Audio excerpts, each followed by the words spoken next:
in my new role as Minister for Economic Growth. New Zealanders, as you know, have endured several years of very tough economic conditions. The COVID lockdowns were followed by a huge spike in inflation, soaring interest rates and a cost of living crisis. The impact of high interest rates has been clear across our economy, putting a handbrake on activity, sucking disposable income away from mortgage holders, cramping local businesses and leading to a shrinking economy and lower rates of employment. The good news is that interest rates are now coming down, business and consumer confidence is coming back, and economists are forecasting a return to growth this year. New Zealand needs growth. Growth means more jobs, growing incomes, and more wealth to support much needed investment in our schools, our hospitals, our roads. So the government's Going for Growth plan is about accelerating the immediate economic turnaround while laying the foundations for faster growth in the years ahead. And a critical pillar of this plan is looking out to the world and confidently pursuing greater trade, investment and international opportunities. We simply won't get rich selling to ourselves. Instead, we must take practical steps to encourage our exporters, encourage investment, and critically, give people from around the world good reasons to come to New Zealand to spend and invest. And so my job as Economic Growth Minister is to drive and strengthen efforts across government to support that mission. So ministers have been working hard to identify areas where New Zealand is still performing below its capacity and where there's significant growth potential. The tourism sector is an obvious example. Visitors to New Zealand create many benefits. They spend money with local accommodation providers. They eat and drink in our bars and restaurants. They spend money with local tour operators and other community businesses. And in many cases, they forge connections with New Zealand that lead to future investment, future trade and business opportunities. And while tourist numbers have come back strongly from their COVID lows, the sector still has a lot of room to grow. New Zealand welcomed around 15% fewer tourists in the past year than we welcomed in the pre-COVID era. Those missing tourists represent a hole in the pocket of many Kiwis. So our government is working to fill that gap, and you can expect us to take a number of steps to encourage more people around the world to choose New Zealand as their next holiday destination. So today's announcement is one such practical step. The digital nomad visa will make New Zealand a more attractive destination for travellers who want to work remotely while holidaying in New Zealand. The visa will open the doors to a whole new category of visitors, those wanting to hold on to a job elsewhere while enjoying a change in location and environment. We envisage, based on experiences around the world, that many of these travellers will be highly skilled people with roles that connect them to powerhouse firms and industries globally. These are jobs they hold offshore and that they will be able to stay connected to while in New Zealand. They won't be competing for Kiwi jobs. We envisage these will be particularly high-value tourists, and our advertising campaigns to promote this initiative will be targeted particularly at highly skilled IT workers from the US and East Asia. The government's ambition is that new visa rules will put New Zealand boldly on the map as a welcoming haven for the world's talent. And we hope that in some cases it will encourage those people and the firms they represent to consider doing more business with New Zealand in future. We want more of the world's wealthy and super talented people coming in those arrival gates behind us. And the new visa will also enable more visitors to New Zealand to extend their stays here, turning a short trip into a longer stay of up to 9 months. And those longer stays mean more income for local businesses, more accommodation nights, more dinners out, more spending in our local shops. And that is good news for everyone. This announcement today is of course one of many steps our government is taking to remove unnecessary hurdles and red tape from the paths of people wanting to invest, innovate, take risks and create opportunities for people. As the Prime Minister noted last week, too often when it comes to economic growth, New Zealand has slipped into a culture of saying no. We have to shift our mindset and embrace it, and part of my job is making the case for that change. Today's announcement is an example of our new approach, and it's conceivable that at some point someone will attempt to bend the rules in a way that's not intended. And the point I would make is that the benefits of making New Zealand a more attractive destination for visitors with sought-after talent far outweighs the risks. And I'll now hand over to Erica to make more detailed comments about the new rules. Thank you. Well, my job as the Minister of Immigration is to support the Minister for Economic Growth and this government's agenda to grow the economy. And there'll be a number of announcements this year in the immigration space, including one around investor visas coming up. But the announcement today is saying yes to tourists, and it does two things. One thing it will do is clear up. If you're coming here on a family holiday, it's okay to check your emails, it's okay to contact the office back home. You can work while you're here on your family holiday. But the second important thing that it does, and the Minister Willis has explained this, is to target the market we have never been able to target before because we didn't have the settings right. And many other countries around the world have a digital nomad type visa, but this visa will be attached, or this visa will be our visitor visa. You will be able to work on a visitor visa. It's simple, it's straightforward, it'll be the same cost as it's always been, there'll be no extra cost, but it'll do two things: clarifying that you can work while you're here, but also targeting this huge new market of high value tourists who can stay for longer, work for their offshore employer, and spend a huge amount of time travelling up and down the country doing some of the amazing things that you can do in New Zealand. So happy to answer any questions. Thanks. I just want to add a few comments here. I mean, obviously international tourism is New Zealand's second largest export. We've got masses of opportunity to attract more visitors to New Zealand, and a very key message for us today is that New Zealand is open for business. So I'm focused on making sure that New Zealand is a destination that's easier to get to and open for a wide range of visitors. This particular announcement today is obviously targeting a group that we think will really enjoy the opportunity to have a workcation. So they'll be working here, but taking the opportunity of everything we have on offer. So our cities, our beautiful landscapes, our regions, and the longer they can stay here, so if they can stay here for up to 9 months, they're more likely to travel across New Zealand and explore everything we have on offer. The reality is that international remote workers, we know in other countries, often spend a longer period of time and invest and spend more while they are here.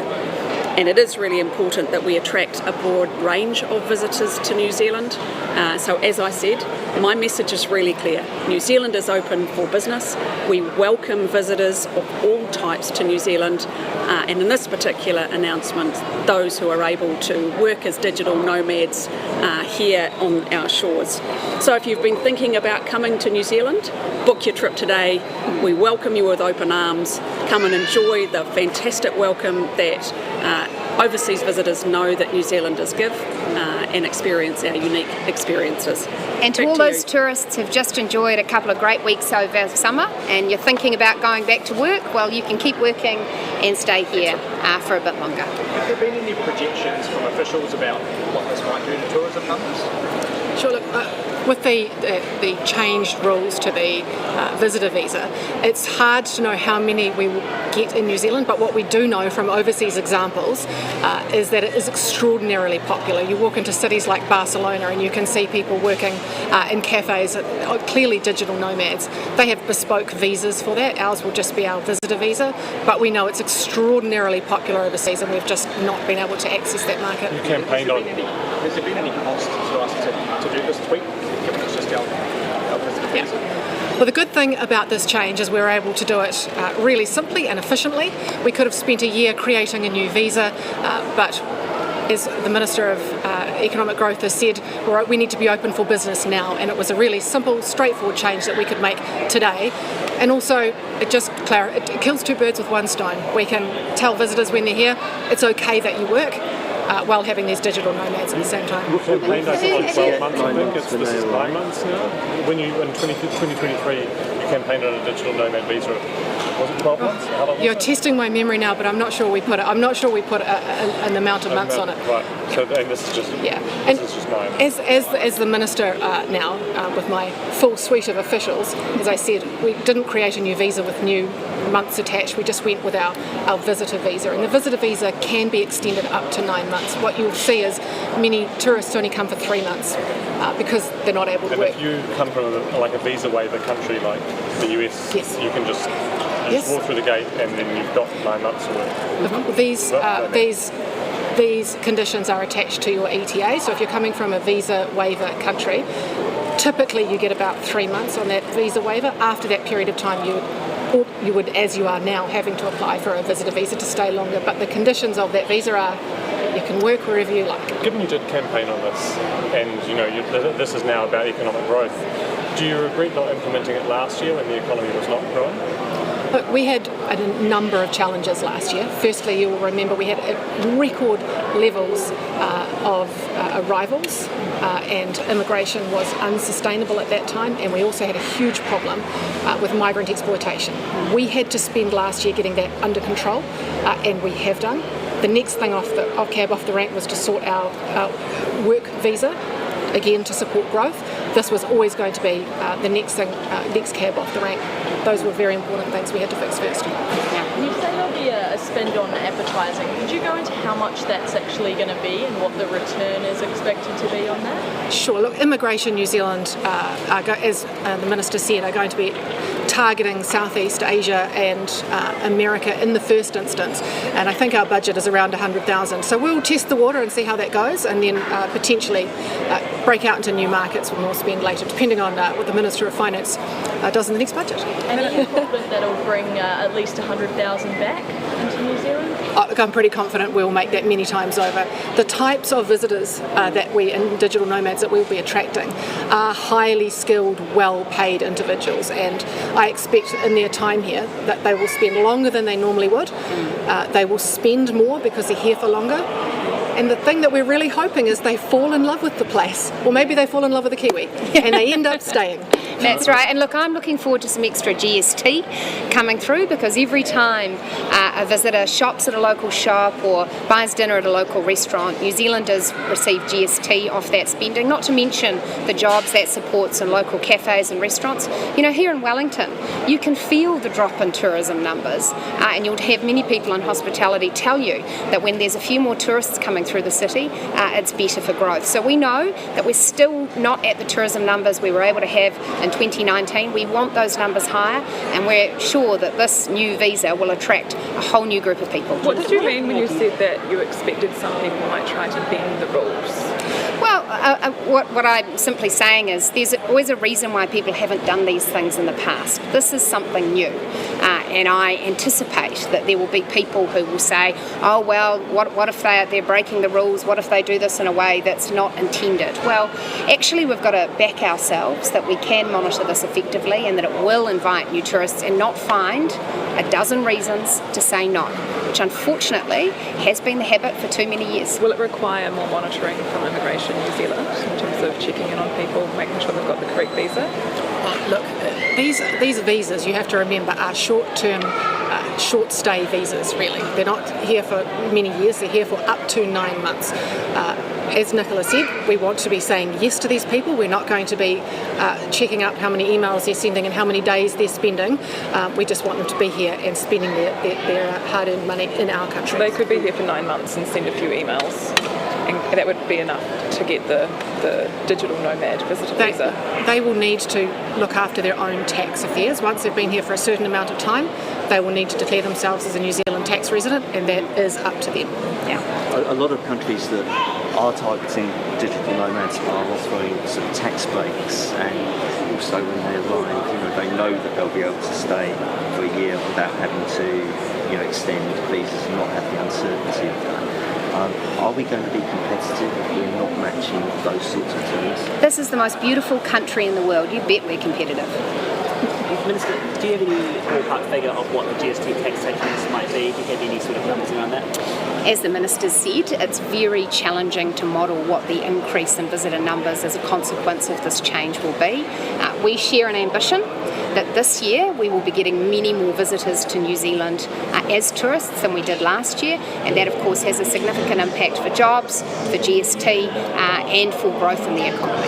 Have you spoken to any high tourism areas about whether they have the infrastructure to support sort of long-term camping workers? Yeah, look, the reality is most parts of New Zealand recognise that while we're not at the 2019 levels, we want more visitors, their businesses want more customers.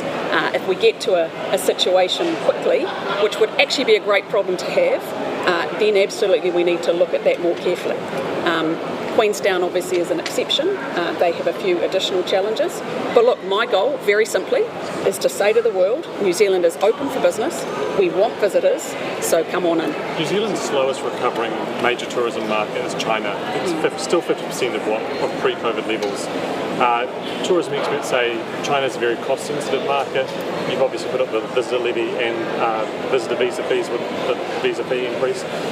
Are you looking at, do you regret that at all? Could you look at reducing them somehow, to help that massive market? Well, the feedback that I received from a big operator on Friday, who was responsible for a lot of visitors in from China, is saying actually they just want to know that New Zealand is welcoming them. So my message very clearly, for someone in China who's considering whether or not to book a holiday in New Zealand, we would welcome you. We would welcome you with open arms to come and visit New Zealand, whether you want to be on a digital nomad visa or whether you just want to come and have a holiday with your family, you are welcome here. What do you make of the state of the Wellington economy? Why do you think things are, I suppose, the way that they are? Look, I think that the Wellington economy, like economies across New Zealand, has suffered with a cost of living crisis, a period of very high interest rates. That has been challenging for many Wellington families, for many Wellington businesses. And so as we look to the year ahead, we are looking at lower interest rates. That means more disposable income for many mortgage holders, more ability for local businesses to borrow, to invest, to grow. Wellington has great prospects. Tourism is absolutely part of Wellington's future, as is the film industry, as is its scientific and tech industry, as is its education industry. So Wellington is one region that will benefit from this announcement, but it's very much intended to benefit regions across the country. Just a more general question. Do you think privatisation is necessary for economic growth in New Zealand? I think it's necessary for us to manage the government's assets as well as possible, because New Zealanders have tens of billions of dollars worth of their wealth tied up in the assets that the government owns, and so we need to be making the most of those assets. It's true that the government will continue to own significant numbers of roads, of hospitals, of schools, that's right. But when we are building new infrastructure or building new assets, we always need to make sure we're making the best use of a dollar. The private sector has a role to play. If you look to our energy markets, for example, there is widespread private ownership of some of our energy generation. If you look at our ports, there is private investment in our ports and our airports. So there is a role for the private sector and the disciplines that it brings. And it sounds like you're saying there's a role for privatisation in terms of making the most of assets, whether it's new infrastructure or existing infrastructure. What I judge it by is what will allow for the best service to be delivered in a way that represents the best value for taxpayers. That's really important, and there are strategic reasons why the government will continue to own a number of assets, and in some cases we're best placed to own those assets, and we have the economies of scale that mean that's why we've traditionally owned them. But should we be open to looking at how we can do things better for taxpayers? Yes, every day of the week. If there's no, just a quick sub, if there's no plan to allow asset sales this term, how is rolling out the welcome mat for foreign investment in key infrastructure in New Zealand not going to result in asset sales down down the line? Well, the first thing that we're seeing already is that we are receiving unsolicited proposals from international firms wanting to help us build new infrastructure for New Zealand. So wanting to invest in New Zealand, but also we are laying out the roads of national significance, for example, that we want to build, and we are soliciting interest from private sector players who might want to invest in those alongside the government. So that represents significant opportunity, and we'll have more to say about that at our investment summit next in a couple of months. But beyond that, as we look to the future, as I say, I think the measure should be, does this give a better deal for New Zealanders? Will they have their services guaranteed? And can we get better value for their money? Can you give some detail on those unsolicited proposals? Not today. You're receiving those purpose statements about the assets that we own at the moment. Have any of those purpose statements come back and said actually the government shouldn't? There's no good reason for the government to own? Yes, so to refresh for those without the context for Thomas's question, we have asked the Treasury to look at the assets that the government owns and ask itself whether we're doing a good job managing them, why we own them, and whether they're delivering well to their purpose. And they have identified some areas where they think that the entity is no longer delivering as well as it should to its purpose, and where we should consider other ways of managing that asset or getting more from it. And we will have more to say about that in the future. Which entities are those? We'll have more to say about that in the future. One entity that David Seymour, I think, mentioned in his speech was quotable value. You know, it has many private competitors who seem to do just as good a job as quotable value does. Does it still make sense for the government to own quotable value? And I think that will be a question for New Zealanders to consider, because when I talk to New Zealanders, they tell me that the assets they really care about are their local schools, their local hospitals, their local transport connections. And I think if you were to ask them to rank where quotable value sits on that list, schools, hospitals and roads would probably sit higher. How common are digital nomad visas around the world? Sorry? How common are digital nomad visas around the world? They're relatively common. So we've been a bit slower off the blocks? We have been slow off the blocks, which is why we talked about it in opposition and saw it as a real opportunity. But actually coming in as the Minister and understanding that there are other issues around just general visitors who are coming here and working, it was a great opportunity to clear up both of those things. So we're excited to start getting out there and promoting it. Do you anticipate there'll be any, the digital nomad visa will put any pressure on housing in New Zealand? 9 months is a long time to be in a hotel, say, or an Airbnb, so people might look to short-term rent properties. We know the rental market's under pressure. Any thought around that? Well, we know that they certainly won't be buying at this point, but we also expect that they move around. We know from other countries that they don't tend to settle in one place. They tend to move around as they're working to see the country. So I'm not expecting enormous numbers enough to make a difference, but also I'm expecting them to move around, and so you shouldn't see any impact over that. Are these then the best tourists to focus on for economic growth, considering not here for a huge amount of time necessarily, and you're just expecting a bit of GST take as they move around? Well, I think it makes sense in two ways. The first is it makes sense because we will be able to attract a broader range of people than might currently consider New Zealand. There's a whole category of people who want to be in a place where they can keep working. Right now, they can't do that in New Zealand. So it attracts a new category of people right now this year. In fact, the visa is open today, so from today. The second thing that I think is very important is these are people who are highly skilled. They're skilled enough that their employer is happy for them to work from a country at the other end of the earth because they're so valuable to them. And so I want them to know about New Zealand. I want them to form relationships with New Zealand businesses, to see what we have going here, so that when they go home, they talk to their employer and their industry about potential partnerships in New Zealand, potential investments here. I see this as opening the door for future productivity. Great, thanks. Thanks very much.